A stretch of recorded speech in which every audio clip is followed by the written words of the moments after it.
I've noticed through the years, one of the things that's killing so many marriages are expectations that are just really not fair. I mean, they're just not to what they should be.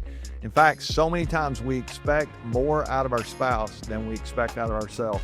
It can make it really hard. Welcome to Winning Begins at Home. I'm glad you joined us here. We're talking marriage this week. I got an anniversary coming up tomorrow. I've been thinking about marriage.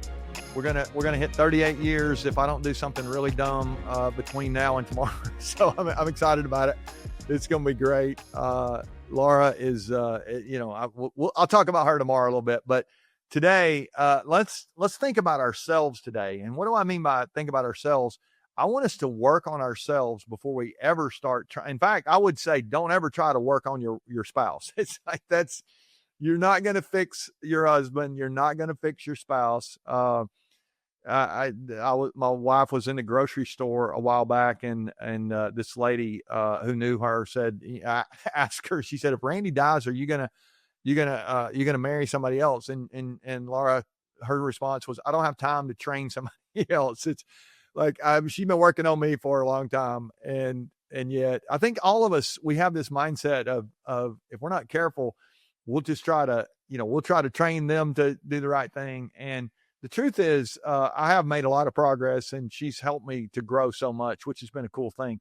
But I love the fact that her expectations have not been too lofty. I mean, they've just been, do this because it's the right thing, but don't do this for my approval. And yet, how many marriages, if somebody doesn't do what you want them to do, then you're really emotionally closed off, or maybe you're loud and abrasive in those conversations that you have. You're harsh.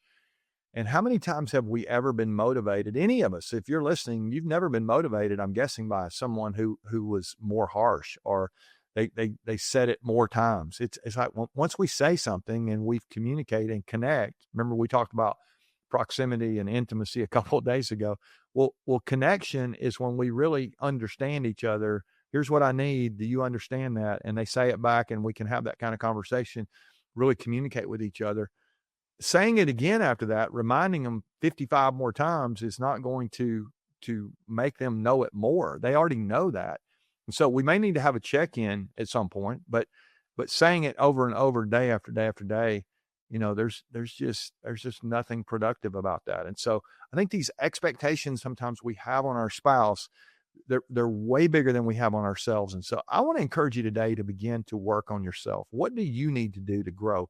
And I like the old, I've used this analogy before, but I love this analogy of the mirror, not just any mirror, a makeup mirror. I like to talk about the makeup mirror. It's different than a regular mirror in that it has 5 times the power. If you have a makeup mirror, my daughter's explained to me, Dad, that's 5x stuff that you're looking into. And if you've not looked into one, by the way, I would encourage you not to do so. It's pretty scary when you look into a makeup mirror. And if you have a nice makeup mirror, you flip it over and it's 10x the magnification is. And so today, I would encourage you to take a makeup mirror look at yourself and ask yourself, do I have expectations on myself to get better, to be the best spouse I can be? Am I really helping my spouse win, like we talked about yesterday? Or am I really just having these expectations on them that they never can live up to, they never can meet? You may have a husband, and you've told him over and over, and he's still not getting it.